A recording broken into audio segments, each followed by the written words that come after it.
Hello guys, welcome back to my channel Eco Tutor. Here we will read English newspaper with Hindi explanation. So let's get start. Here the title is Dutch woman quietly cleaning dull lake of plastic for 5 years. Dutch women यानी Dutch की रहने वाली women quietly चुपचाप, quietly का मतलब होता है शांति से, क्लीनिंग साफ कर रही हैं डल लेक को। डल लेक एक लेक का नाम है, एक झील का नाम है डल, ऑफ प्लास्टिक, प्लास्टिक को उसमें से रिमूव कर रही हैं फॉर 5 ईयर्स से। तो डच महिला पिछले 5 वर्षों से चुपचाप डल झील से प्लास्टिक को साफ कर रही हैं। इसके बारे में न्यूज़ है गाइस, चलो भी इसे अच्छे से समझते हैं और लास्ट तक बने रहिएगा। आपको बहुत ही अच्छे अच्छे वर्ड सीखने को मिलेंगे और लास्ट में जो हम एक्स्ट्रा वर्ड करते हैं उसको भी कंटिन्यू करेंगे। तो आज बहुत ही एक स्पेशल अनाउंसमेंट करने वाली हूँ, तो ध्यान से इस वीडियो को लास्ट तक सुनिएगा। आपको जो है एक स्पेशल जो है आपको सरप्राइज़ देने वाली हूँ। उससे पहले एक जीके का क्वेश्चन यहाँ पे मैं करवाना चाहूँगी कि यहाँ पे जो डच आया है, तो कई बार क्या होता है एग्ज़ाम में क्वेश्चन आता है कि इंडिया में जो है सबसे पहले जो कौन आए थे। जैसे यूरोप पहले पुर्तगालीज आए थे ना अपने इंडिया पे राज करने के लिए, तो पुर्तगालीज आए थे, फिर उसके बाद कौन आया था, डच, फिर उसके बाद अंग्रेज आए थे, फिर डैनिश आए थे, फिर फ्रांसीसी आए थे।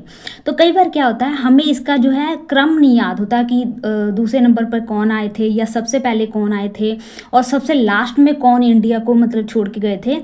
तो 1961 में पुर्तगालीज जो है वो गोवा से गए थे, इस गोवा पे से अपना राज जो है हटाया था उन्होंने। 1961 में गोवा को आज़ाद कराया था पुर्तगालियन से। तो इसका सीक्वेंस याद करने का एक ट्रिक क्या है, PDEDF। तो पीडीएफ तो पता ही होगा, उससे याद रखना। P से पुर्तगालियन, D से डच, E से अंग्रेज और D से जो डेनिश और F से फ्रांसीसी लास्ट में आए थे। ठीक है, तो ये ट्रिक है इसको याद करने की। तो चलो अब हम जो है इस वीडियो को स्टार्ट करते हैं, इसको लाइन टू लाइन रीड करेंगे। और उससे पहले आपको स्पेशल अनाउंसमेंट में इस चैनल पे आपको क्या मिलती है, रोजाना न्यूज़ जो है रीड करने को मिलती है, साथ में आप एक्स्ट्रा वर्ड भी कंटिन्यू करते हो, उसको जो है याद करते हैं। और कई बार जो है वीक में आपको जो है सेंटेंस राइटिंग का या फिर स्टोरी राइटिंग का वीडियो भी आपको मिलता रहता है। लेकिन कुछ मैं नया करना चाह रही थी कि कुछ नया हो, जिससे क्या हो आपके एग्ज़ाम में भी जो है उसका बेनिफिट मिले, आप एग्ज़ाम की तैयारी भी साथ साथ कर सको। तो जो वीकेंड आ रहा है उस वीकेंड पे जो है आपको मैं ऐसे जो है MCQ करवाने वाली हूँ, जिसमें जो है स्पेलिंग डिटेक्शन का वर्ड होगा, यानी कि आपको फाइंड आउट करना होगा कि कौन से ट्रू है, कौन सा राइट वर्ड लिखा है, कौन सा मिस स्पेल्ट लिखा हुआ है। और दूसरा उसमें हम सिनोनियम एंटोनियम भी करेंगे और वन वर्ड सब्स्टिट्यूशन भी करेंगे। ठीक है, जैसे कि एक होता है ना हिंदी में, जैसे कि वो उस स्थान को क्या कहेंगे जिस स्थान में चारों दिशाओं में जो है रास्ते निकलते हों, यानी कि लेफ्ट भी जा सकते हो, राइट भी जा सकते हो, अप भी जा सकते हो, डाउन भी जा सकते हो। तो ये जो चौराहा होता है इसको क्या कहते हैं। तो आप इसके लिए ये थोड़ी ना कहोगे कि वो रास्ता जो चारों दिशाओं की ओर जाता हो, तो इसकी जगह पर हम सीधा कह देंगे चौरस्ता, यानी चारों ओर जाने वाला रास्ता। तो इसी तरह इंग्लिश में भी कई सारे वर्ड सब्स्टिट्यूशन होते हैं, उसको करेंगे। तो उससे वो क्या होगा, एक MCQ फॉर्म में होगा, यानी कि वो एक क्वेश्चन आंसर के फॉर्म में होगा, जिसमें आपको मैं थोड़ा सा टाइम दूंगी 1-2 सेकेंड का, फिर उसके बाद मैं उसका आंसर बताऊंगी। तो वो वीडियो जो है आपके लिए बहुत ज़्यादा हेल्पफुल होने वाली है अगर आप कोई कॉम्पिटिटिव एग्ज़ाम की तैयारी कर रहे हैं तो। और उसमें जो है सारे जो भी क्वेश्चन होंगे वो आपके एग्ज़ाम रेलेवेंट ही होंगे। कुछ ये नहीं कि उसमें से हम कुछ वेस्ट करेंगे, वेस्टलेस जो होगा या फिर आपका टाइम का वेस्ट होगा, वो ऐसा नहीं होगा, बिल्कुल आपके जो है एग्ज़ाम रिलेटेड होगा। तो आप उस वीडियो को ज़रूर देखिएगा इस वीकेंड पे, क्योंकि कुछ हटके करने में भी मज़ा होता है। ठीक है ना, बार बार आप एक ही चीज़ को करते रहो तो उससे क्या होता है आपकी लाइफ में जो है मोनोटोनस आ जाता है या मंडेन, आप बोर होने लग जाते हैं। ठीक है, तो इसलिए कुछ हटके करने का प्लान है, तो आप ज़रूर देखिएगा। तो चलो आज की जो ये वीडियो है उसको स्टार्ट करते हैं। और एक स्पेशल अनाउंसमेंट ये भी है कि जो ये वीडियो मैं पाऊँगी इस वीकेंड यानी संडे को, तो वो वीडियो जो है मॉर्निंग टाइम में भी आपको मिल जाएगी। इससे क्या होगा कि आप जो संडे में थोड़ा चाहते हो ना कि आप थोड़ा फ्री रहो, अपने फैमिली के साथ टाइम स्पेंड करो, तो आप सवेरे सवेरे ये जो अपना काम है पढ़ाई का वो ख़त्म कर लें, फिर उसके बाद अपना इंजॉयमेंट करते रहें, है ना। तो बेस्ट रहेगा आपके लिए, ठीक है। तो कमेंट बॉक्स में बताना कि सच में ये ऐसा आप चाहते हैं, ऐसी वीडियो जिसमें आपको जो है कुछ हट के कुछ करने का मौका मिले, ठीक है। इट इज हॉलैंड्सके स्कूनमार्क Dutch cleaning and in Kashmir as a 69-year-old woman from the Netherlands has made it a mission to clean the waters of the famous tourist attraction Dal Lake of plastic waste। तो हॉलैंड्स के स्कून mark का मतलब होता है जो क्या हो, Netherlands में इस्तेमाल होने वाली सफाई की आदतें या फिर मेजर या तरीके।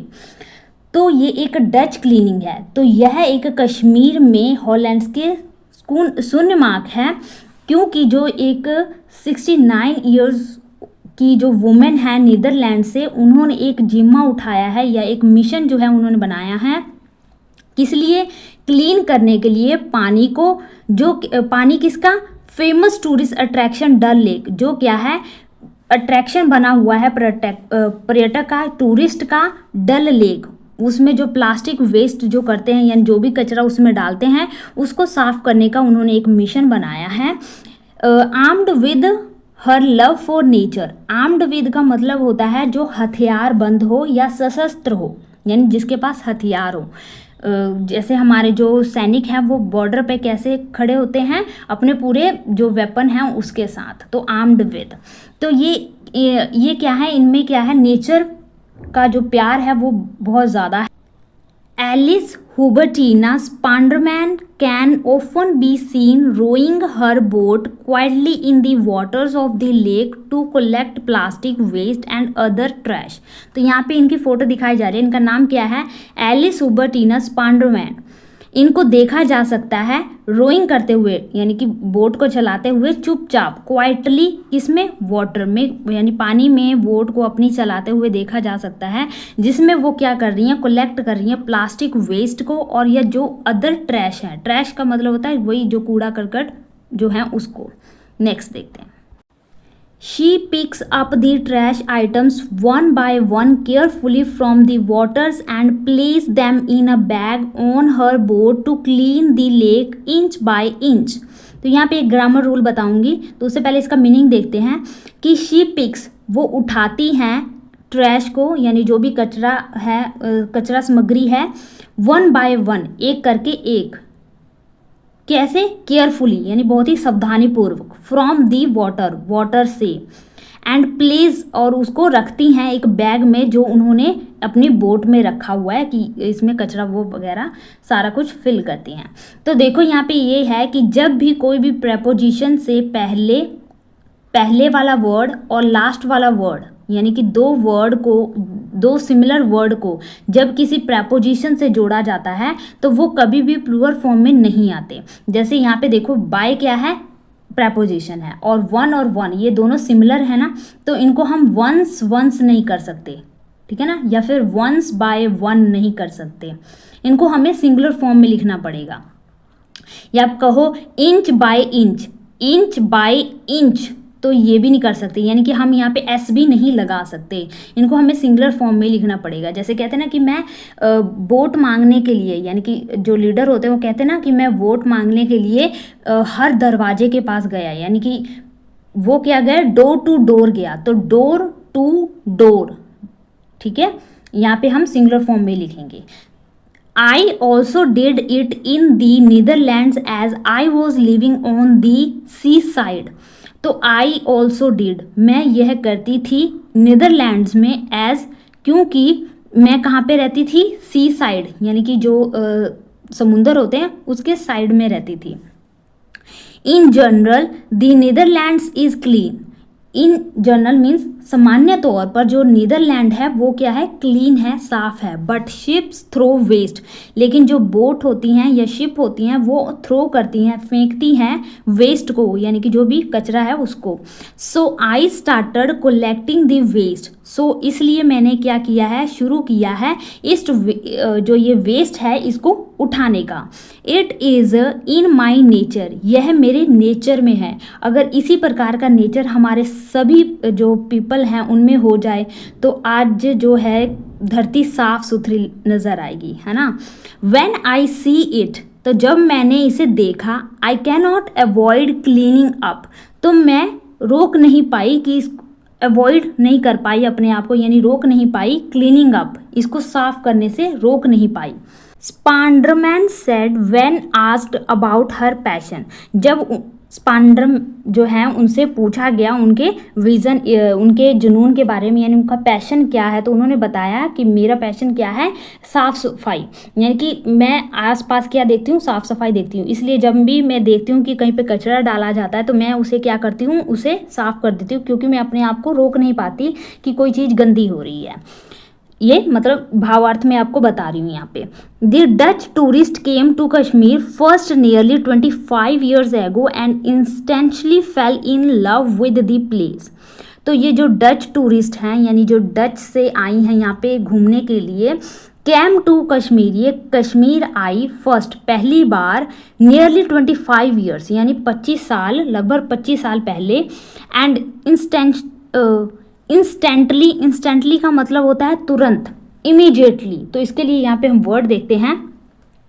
फर्स्ट वर्ड है straight away, STRAIGHT, straight away, या फिर कहेंगे हम सडनली या immediately, IMMEDIATELY,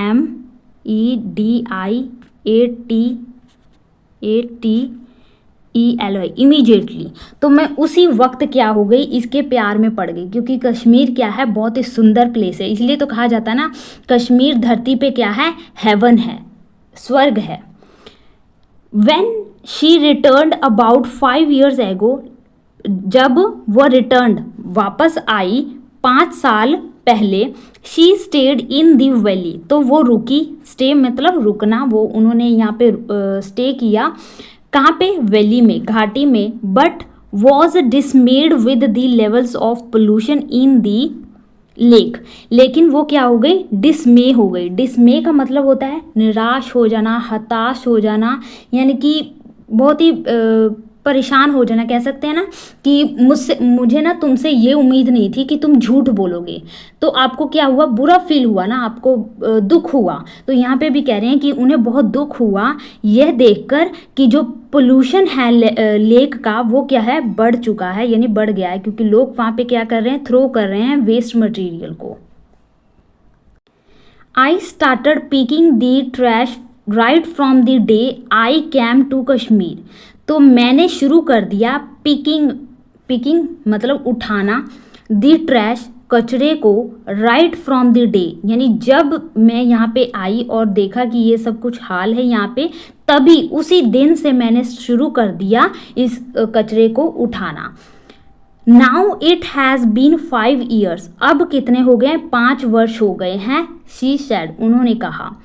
Spanderman got a boat of her own in November last year to get help in her campaign. Campaign का मतलब अभियान, जैसे अभी मोदी जी ने चलाया था ना स्वच्छ भारत अभियान, तो स्पांडरमैन कह रहे हैं कि गॉट अ बोट, उन्होंने प्राप्त किया एक बोट को, एक नौका को, किस लिए, ऑफ हर ओन, यानी कि अपना उनको एक नौका दिया गया, एक किश्ती दी गई नवंबर में लास्ट ईयर, यानी पिछले वर्ष, किस लिए, कि वो इस प्रकार उनको हेल्प मिल सके अपने अभियान को चलाने में। I thought if no one is doing it I am gonna do it, तो मैंने सोचा अगर कोई नहीं करेगा तो मैं इसे करूँगी। तो गोना ये जो है शॉर्ट फॉर्म है, आजकल हम इंग्लिश में क्या है शॉर्ट फॉर्म यूज़ करने लग गए हैं। तो गोना किससे मिलके बना है, गोइंग टू से, GOING, गोइंग टू से, गोना वोना, ठीक है, इसलिए मैंने स्टार्ट किया इसको खुद से करने का। मे मे बी का मतलब होता है शायद, जैसे कहते हैं कि शायद बारिश होगी, तो आप कहते हैं हाँ मे बी, यानी हाँ हो सकती है, कोई पता नहीं है, हो भी सकती है, नहीं भी हो सकती है। तो it is only a drop in the ocean, हो सकता है ये क्या हो, एक ड्रॉप हो ओशियन में। इसका क्या अर्थ है, छोटा सा सेंटेंस है लेकिन यहाँ पे जो भाव निकल के आ रहा है वो बहुत बड़ा आ रहा है। यानी कि जब आप एक समुंदर से एक ड्रॉप निकालोगे ना, एक बूंद पानी निकालोगे, तो उससे समुंदर का पानी कम नहीं होगा, ठीक है, पता नहीं चलेगा। या फिर ऐसे ही अगर बड़े ओशियन में एक ड्रॉप आप डालोगे तो उससे भी क्या होगा, समुद्र का पानी जो है ज़्यादा नहीं होगा। उसी प्रकार कह रहे हैं कि अगर मैं ये कर रही हूँ तो इससे क्या होगा, शायद ये जो मेरे द्वारा ये उठाया गया कैंपेन है ये एक ड्रॉप मात्र हो इस पूरे वर्ल्ड में, यानी छोटा सा स्टेप हो। But I have learned one thing that if you want to teach people, लेकिन मैंने यहाँ पे लर्न किया, लर्न का मतलब होता है या मतलब सीखा, कि अगर आप टीच करना चाहते हैं, पीपल को बताना चाहते हैं या सिखाना चाहते हैं, the best thing is to be an example. तो इसका बेस्ट क्या होगा कि आप खुद इस चीज़ को अप्लाई करें, यानी कि आप खुद एक उदाहरण बने। People start noticing, she added, और फिर पीपल क्या करेंगे, आपको नोटिस करना शुरू कर देंगे और फिर वो क्या करेंगे, अप्लाई करना भी स्टार्ट कर देंगे। The foreigner said she wants to create a mass awareness about the aware environment. तो फॉरेनर किसको कहते हैं, जो फॉरेन से आते हैं, तो वही फॉरेन से ही आई थी ना, नीदरलैंड से। तो उन्होंने कहा कि वो क्रिएट करना चाहती हैं एक मास अवेयरनेस। मास, ये वो वाला मास नहीं है स्किन, मास का मतलब होता है पीपल। जब हम पीपल की बात करते हैं, बहुत ज़्यादा पीपल की बात करते हैं, क्राउड की बात करते हैं, तो हम मास कहते हैं। तो एक बहुत ही बड़े लेवल पर क्या करना चाहती हूँ, अवेयरनेस को लेकर आना चाहती हूँ कि पीपल में एनवायरनमेंट के प्रति जागरूकता आए। आई केयर अबाउट द एनवायरनमेंट, मैं क्या करती हूँ, केयर करती हूँ बहुत ज़्यादा एनवायरनमेंट को लेकर, यानी कि एनवायरनमेंट के प्रति मेरी क्या है, बहुत ही ज़्यादा अटैचमेंट है। I want it to be clean, मैं इसे साफ करना चाहती हूँ। But it is so much dirty here, लेकिन ये क्या है, बहुत ज़्यादा डर्टी हो चुका है। I can not do it alone, मैं इसे अकेले नहीं कर सकती। तो हमेशा याद रखना, जब भी हम नेगेटिव सेंटेंस बनाते हैं तो उसे हम हेल्पिंग वर्ब के बाद नॉट लगाते हैं। जैसे कि हम कहते हैं ना कि वह स्कूल नहीं जाती, तो she does not go to school, ठीक है, ऐसे लिखते हैं ना। लेकिन आप मान लो ये नेगेटिव में है, अगर आपको ग्रामर रूल नहीं पता तो आप इसे ऐसे भी तो कहेंगे कि ऐसे भी तो बना सकते हैं, she does go not to school, ठीक है, ऐसे बनाएंगे। लेकिन हमेशा याद रखना, जो ये नॉट है ना, यानी जो नेगेटिव वर्ड है, वो हम हमेशा हेल्पिंग वर्ब के बाद में लगाते हैं, फिर उसके बाद हम मेन वर्ब लगाते हैं। यहाँ पे मेन वर्ब क्या है, गो, ठीक है। इसी प्रकार यहाँ पे मेन वर्ब क्या है, डू, और हेल्पिंग वर्ब क्या है, कैन। इसे हम कई बार शॉर्ट फॉर्म में लिख देते हैं ऐसे, CAN, कांट, ठीक है। जैसे कि वहाँ पे हमने देखा ना, want, gonna means going to, वैसे ही यहाँ पे कांट का मतलब होता है कैन नॉट। तो मैं इसे अकेले नहीं कर सकती। This is my way to clean it and create awareness among the people. तो यह एक तरीका है मेरा इसे साफ करने का और फैलाने का। अवेयरनेस मीन्स जागरूकता फैलाने का, पीपल में जागरूकता फैलाने का, ये एक मेरा रास्ता है। I notice that now when I am collecting waste, अब क्या, आई नोटिस दैट यानी कि मैंने देखा है कि व्हेन आई एम कलेक्टिंग, जब मैं कलेक्ट करती हूँ वेस्ट मटेरियल को, नॉट ओनली हियर, ना सिर्फ यहाँ, but in streams and forest, बल्कि स्ट्रीम्स क्या होती हैं, नदियाँ, और फॉरेस्ट मीन जंगल। तो यहाँ पे बताना WOOD वुड, और एक होता है WOODS, इन दोनों में क्या फ़र्क होगा। तो ये जो वुड है ना, इसको कहते हैं हम लकड़ी, जैसे वुड, ये टेबल किसका बना हुआ है, वुड का बना हुआ है। ये कुर्सी किसकी बनी हुई है, वुड की बनी हुई है। और ये जो वुड है जिसमें एस लग गया, तो जिसमें एस लग गया ना, वो अब लकड़ी नहीं रहा, वो एक फॉरेस्ट बन गया है, जंगल बन गया है। ठीक है, उसको हम कहते हैं ग्रूव कह सकते हैं, वुड्स कह सकते हैं, फॉरेस्ट कह सकते हैं। उसी प्रकार क्या होता है, कई बार ना थोड़ा सा ही जो है उसमें एक वर्ड चेंज करने से ही उसका मीनिंग चेंज हो जाता है। तो इस बात का ध्यान रखना है। अब ये मत समझना कि ये वुड का वुड्स बन गया यानी कि इसका प्लूरल फॉर्म है, यानी कि ये लकड़ी था तो ये लकड़ियाँ हो जाएगा, नहीं। ठीक है, तो उन्होंने कहा कि अब मैं देखती हूँ कि पीपल क्या करते हैं, अब वो मेरे साथ फॉरेस्ट और स्ट्रीम में क्या करते हैं, मेरी मदद करते हैं। I am convinced that if everyone will help मी। तो कन्विंस्ड का मतलब होता है सेटिस्फाई, परसुएड, एश्योर यानी कि विश्वास। तो यहाँ पे मैं ये सारे वर्ड लिख देती हूँ। तो यहाँ पे जो ये वर्ड है कन्विंस्ड, इसके सिनोनियम है सेटिस्फाई, परसुएड या एश्योर, यानी वो कह रही हैं कि मुझे विश्वास है कि if everyone will help me, कि अगर सब कोई मेरी मदद करेंगे, the whole of Kashmir can be cleaned within 2 years।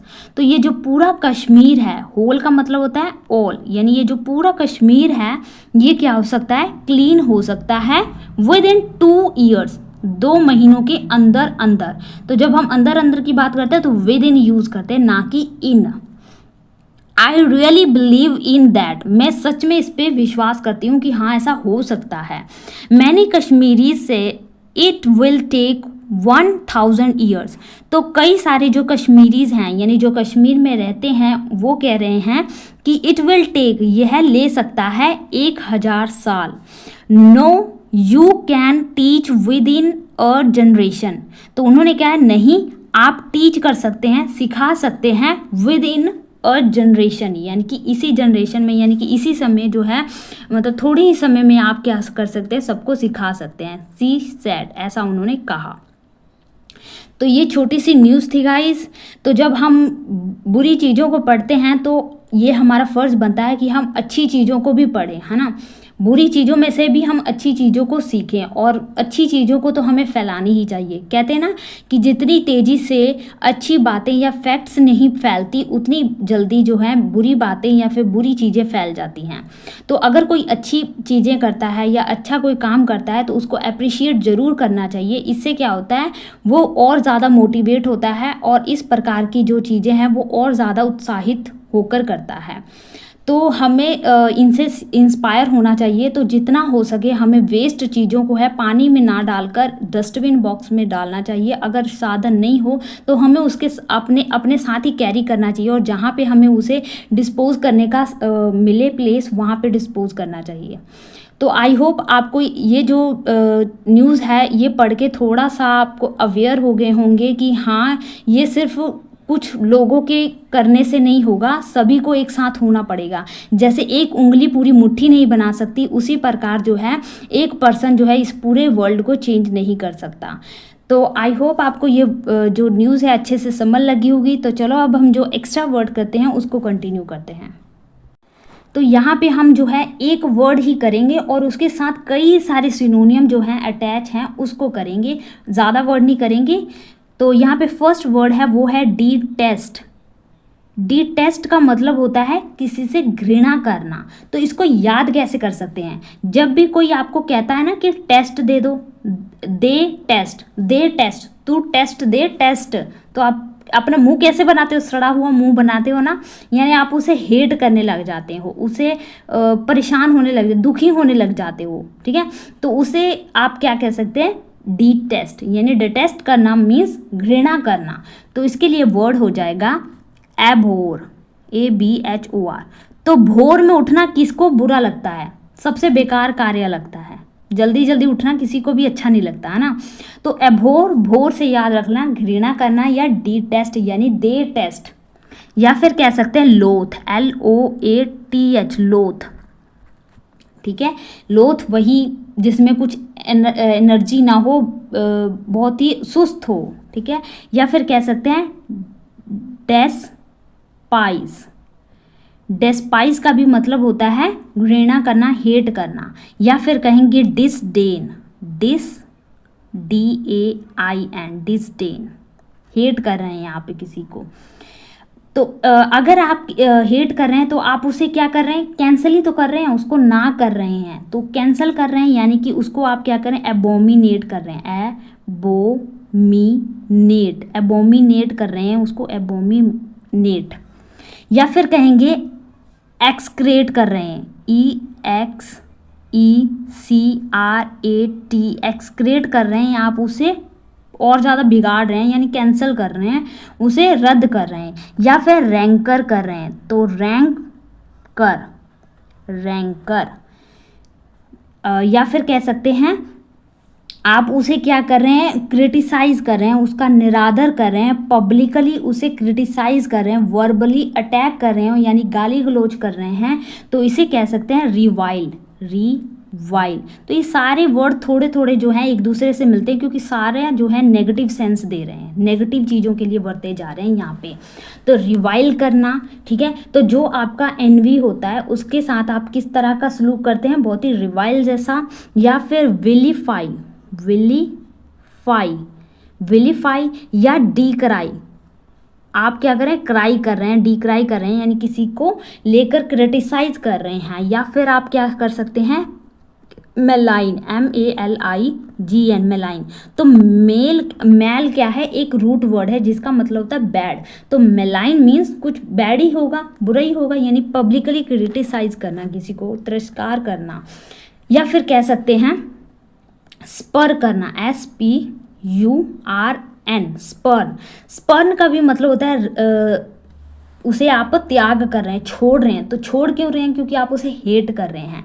या फिर आप रिबफ कर रहे हैं, उसे रिबफ कर रहे हैं। या फिर स्कोर्न करने हैं।